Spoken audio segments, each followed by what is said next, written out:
Hey everyone, Sebastian here, back again with another question from Bluebook Test 1, Reading and Writing, Module 1. This time question 3. Looks like a fun one having to do with astronomy and stars, which I'm a fan of, so let's get into it. Astronomers are confident that the star Betelgeuse will eventually consume all the helium in its core and explode in a supernova. They are much less confident, however, about when this will happen, since that depends on the internal characteristics of Betelgeuse that are largely unknown. Astrophysicist Serafini L. Badri Nance and colleagues recently investigated whether acoustic waves in the star could be used to determine internal stellar states, but concluded that this method could not sufficiently reveal Betelgeuse's internal characteristics to allow its evolutionary state to be firmly fixed. See, these passages, they're so interesting. I had no idea there were acoustic waves inside stars, and now they're trying to use that to determine something about them, even if they figure out they can't use them. That, to me, amazing. So which choice best describes the function of the second sentence in the overall structure of the text? So the second sentence, right, let's underline that. They are much less confident, however, about when this will happen, since that depends on internal characteristics of Betelgeuse that are largely unknown. Okay, so we want to think about how we structure this, right? There are, 3 sentences? The last one's kind of long. So they're confident that it'll eventually explode in a supernova, but they don't know about when that'll happen. And then this one astronaut, or this one astrophysicist, is sort of studying it to figure that out. Let's look at our answer choices, right? On these types of questions, you really want to use answer choices to sort of simplify everything and cut you down to the nitty-gritty.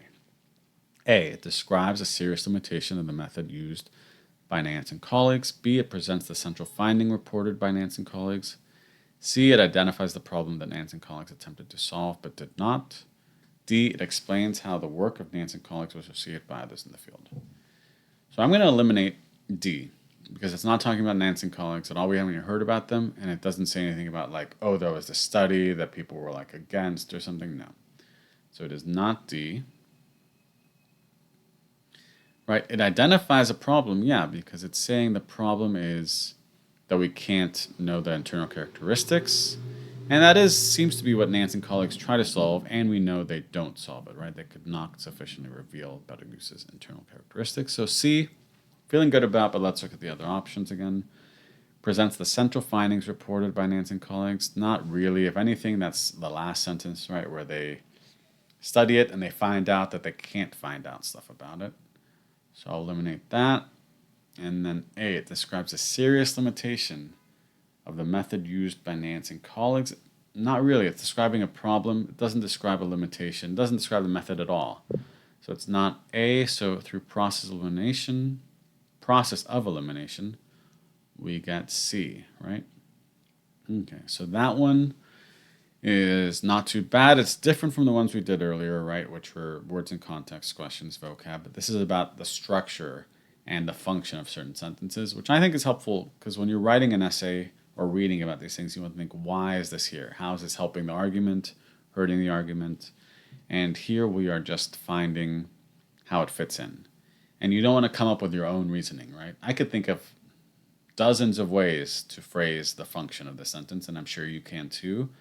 But we don't have dozens of ways, and we don't want to have dozens of ways. We have 4 possible ways, and we just eliminate bit by bit, and then we got it down to C. So it's not too bad, and they have big words sometimes. Betelgeuse, never heard of that star. Serafina L. Badri Nance, I hope I'm doing an okay job pronouncing that person's name, but I don't know about them. Astrophysicist, I know what that is, but that's kind of a big word. Acoustic waves, like I said, didn't know that happened. But you don't want these things to distract you from what you do know, right? There's a great saying by someone, I think maybe John Wooden, you don't want to let the things you can't do affect what you can do, and you don't want to have the things that you don't know affect what you do know, right? You want to narrow things down. The answer choices were not too complicated, so it worked out just fine. All right, so I hope you enjoy this video, and I'll see you all next time. I hope the sun is shining where you are, and if it's nighttime, I hope that the moon is nice, big, and beautiful.